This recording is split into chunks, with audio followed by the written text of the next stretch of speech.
When it came time to hire a guitar player, I didn't even think about it. Mike Bloomfield was the best guitar player I ever heard. Those words were spoken by none other than the great Bob Dylan. And he was far from the only one to be blown away by the prowess of the young Chicago native. Blues legends B.B. King and Muddy Waters were all singing Bloomfield's praises. And when you've got such an illustrious cast of supporters, you know the talent level is absurd. And that really was the case for this virtuoso guitar player.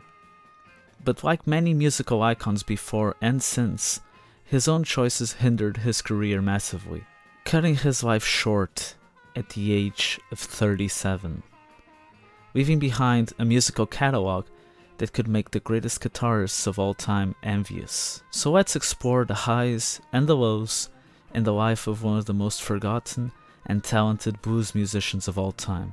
Let's explore the life of Mike Bloomfield.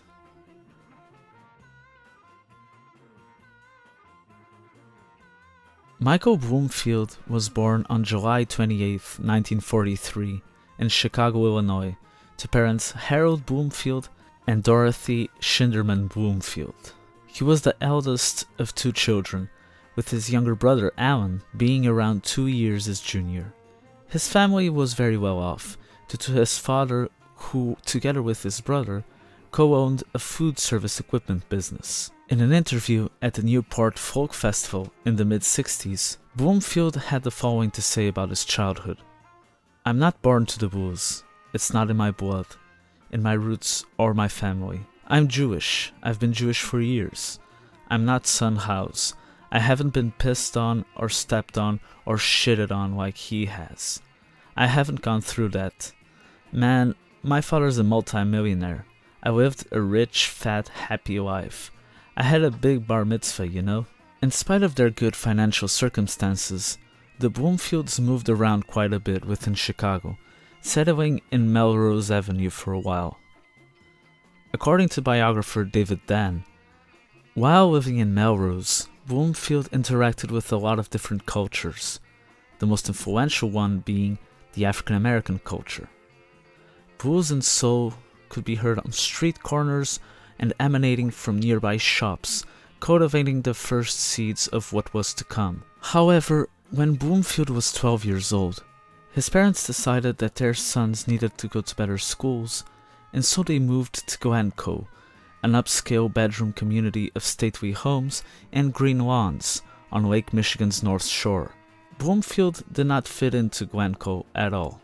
He was a somewhat poor student who was prone to mischief, but he would soon find his purpose when his cousin Chucky received a guitar. In an interview on February 19, 2008, Alan Bloomfield recounted this event. "It was right around this time that our cousin, Chucky Bloomfield, got a guitar, and when we saw it, we each wanted one too. Michael wound up getting a conventional guitar for him, and my mom's beautician, a guy named Tony Carmen, gave him lessons." Bloomfield practiced constantly, and by the time that he was 15, he started his first band alongside a few friends from his high school, New Trier High School in Winnetka. At this point, he also started appearing in the blues clubs on the south side of Chicago, occasionally going up on stage and playing with some of blues's great names, among them Muddy Waters. They recognized the talent that Bloomfield already possessed at such a young age, encouraging him and mentoring him. Here's what Muddy Waters had to say about him. "When I first heard Michael, I knew he was going to be a great guitar player. I let him play with me all the time, sit in with my band. That's the way kids learn, you know? Sitting in and getting the feeling, getting the smoke of it. I like to take kids trying to get across and give them a helping hand, you know? I didn't get so many helping hands, and that's why I'm so nice to people." As the 50s ended and the 60s began, folk got more and more popular. Bloomfield gained a fondness for it, and so in 1961, he started focusing more on acoustic guitar playing and began teaching himself traditional country, bluegrass, and country blues styles. In September of 1962, Bloomfield married fellow folk enthusiast Susan Smith when they were both 19 years old. In the spring of 1963, a young musician from New York City came to perform a show in Chicago. His name was Bob Dylan. In spite of the negative opinion both Bloomfield and Susan had on his first album, which was already out, he went to the club where he was performing to show him how folk music was supposed to be played. They ended up meeting and impressing one another. Dylan with his charisma, engaging personality, and sincere stage presence, and Bloomfield with extraordinary guitar playing and musical knowledge. By this time, Bloomfield was jamming regularly with several other blues musicians from the south side of Chicago. Among them was harmonica player and singer Paul Butterfield, a young man also from a prosperous family who was the same age as Bloomfield. Bloomfield also often played at these clubs with fellow guitarist Helvin Bishop. By the summer of 1963, Butterfield and Bishop had persuaded bassist Jerome Arnold and drummer Sam Lay, who were also from the south side of Chicago, to start a band, and thus the Paul Butterfield Blues Band was born. They tried to persuade Bloomfield to join the group, but that was a task that took months, since in spite of their similarities, Butterfield and Bloomfield didn't really like one another. Later on in his life, Bloomfield admitted this himself. Quoting him, "I didn't like him. He was just too hard a cat for me. It took all the persuading to get me to join." According to Bloomfield's friend and fellow guitar great John Hammond Jr., Paul Butterfield was a real egomaniac. He didn't want any other guitar player in his band. He already had Helvin Bishop, but Elektra insisted that Michael play electric guitar. Butterfield really brittled at that, but it worked out really well. In spite of their dislike for one another, their working relationship functioned incredibly well, with fellow band member Mark Naftolin, who had joined after Bloomfield, even stating that Butterfield told him that there was no blues guitarist in America that he'd rather have in his band than Michael Bloomfield. Their band would sign to Elektra Records, with their first album coming out in late 1965, but by then, Bloomfield was already known on a national level, because of a venture he had undertaken previously that year. You see, earlier on that year, Dylan, who had since become a national icon due to being a part of the American Civil Rights Movement with his lyrics about war, social justice and peace, had invited Bloomfield to play guitar on his next record. The result was Highway 61 Revisited, the crowning jewel of the album being the now iconic track Like a Rolling Stone, who would years later be considered the greatest song of all time by the Rolling Stone magazine. Also iconic would be what would happen at the Newport Folk Festival only a few days after Like a Rolling Stone was released. Instead of telling this myself, I'm simply going to quote an article from the Winnetka Historical Society, which will be linked in the description below, since they do a great job at retelling this event. Dylan and the Butterfield Band were slated to play in separate performances at the Newport Folk Festival, starting a few days later. On the day before the appearance, Dylan decided to try something new. Rather than playing the quiet acoustic set everyone was expecting, he asked the members of the Butterfield Band to back him. After only a few hours of rehearsal, they took the stage at Newport, Dylan having donned a leather jacket and heeled boots, a look at odds with the simple attire of most folk singers. The audience wasn't expecting an electric blues band, and the sound system at Newport wasn't up to the deafening roar Bloomfield hit them with. Fans struggled to hear Dylan's all-important words, many booed and others were just puzzled. "I ain't gonna work on Maggie's farm no more," Dylan sneered in the opening song, many interpreting this as a not-so-fond farewell to folk music. After the brief electric set, Dylan came back on stage for 2 solo acoustic numbers. If the audience didn't get his message in the first set, they definitely got it in the second when he performed It's All Over Now, Baby Blue. Dylan quickly left the stage and would not come back to Newport for 37 years. After this festival, Bloomfield played a few more shows with Dylan, before going back to Chicago to record the previously mentioned debut record with the Paul Butterfield Blues Band, a self-titled. An album that, in spite of not becoming a hit record at the time that it was released, on October of that same year, has since become a classic, and was also included in the Rolling Stones list of the 500 greatest records of all time.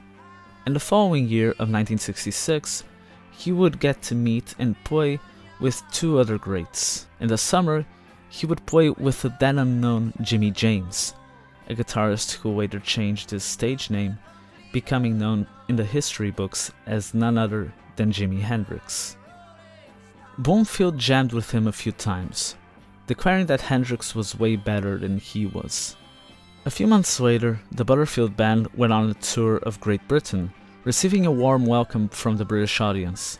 Among them was 21-year-old Eric Clapton, who had just formed the legendary trio Cream. Bloomfield had heard recordings of him and told a reporter, "Man, I'm jealous. I wish I could play like that." A few days later, the Butterfield band went to see Cream, and the band invited Bloomfield and Butterfield to get up on stage and jam. Their paths would cross again on the British tour. Bloomfield and Clapton became friendly rivals, each regularly praising the other in public. In early 1967, being extremely exhausted due to all the touring and his frequent bouts of insomnia, and having had enough of Paul Butterfield's dictatorial ways, Bloomfield left the Butterfield band. Soon after, he formed his own group, the Electric Flag, whose first live performance was in the Monterey Festival in June of 1967, with this stupidly good lineup. I mean, Jesus Christ. In spite of being intimidated throughout the festival by the performances of other musicians, Bloomfield and his Electric Flag were able to wow the crowd, with everybody congratulating the band members, particularly Bloomfield, on their performance, which also got them signed to Columbia Records. The only person who seemed to be unhappy with the performance was Bloomfield himself, who felt the band seemed under-rehearsed and the set list hurriedly cobbled together. Also, because of the antics of groups like The Who and the Jimi Hendrix Experience, he began to wonder if music was more about showmanship than great playing, and worried that his own act was falling behind. He saw musicians behave like royalty, and he knew that many had contracts far more lucrative than his. He saw that bands with hit records came out on top, and he began to resent the industry for treating music as nothing but commerce. By the time Electric Flag was recording their debut record in July of 1967, Bloomfield's insomnia had persisted, and he attempted to self-medicate with heroin out of all things. Heroin addiction would plague him throughout the rest of his life. The Electric Flag's first record would finally be released on March of 1968, ironically titled A Long Time Comin'. To good reviews. Worn out, Bloomfield decided to quit in May of 1968, the band he had formed just 1 year prior. In July of that same year, Bloomfield took up an offer from his friend Al Cooper, whom he had met in the Dylan sessions for Highway 61 Revisited, to take part in a 2-day recording jam in LA alongside other session musicians. After 9 hours of great recordings, half the recording session was done, and the musicians retired for the night. But Bloomfield never returned. In the following morning, Al Cooper found the following note in his room. "Alan, couldn't sleep. Went back home to San Francisco. Sorry. Thanks. And good luck. MB." Cooper started calling people in order to find a suitable replacement, and fortunately, Stephen Stills was able to fulfill the arrangement. Super Session was a hit, reaching gold status, and it also marked the beginning of the end for Michael Bloomfield. In 1969, Bloomfield released his debut solo record, It's Not Killing Me. He tried to be the lead singer of this record, which proved to be a fruitless endeavor, and avoided playing his guitar in a lot of the record. It was badly received, and Bloomfield shunned himself more and more from the spotlight. He still participated on Muddy Waters' record, Fathers and Sons, in that same year alongside Paul Butterfield. However, during 1970, Bloomfield gave up playing because of his heroin addiction, quoting him, "And I put the guitar down. Didn't touch it. Shooting junk made everything else unimportant. Null and void. No lo contender. My playing fell apart. I just didn't want to play."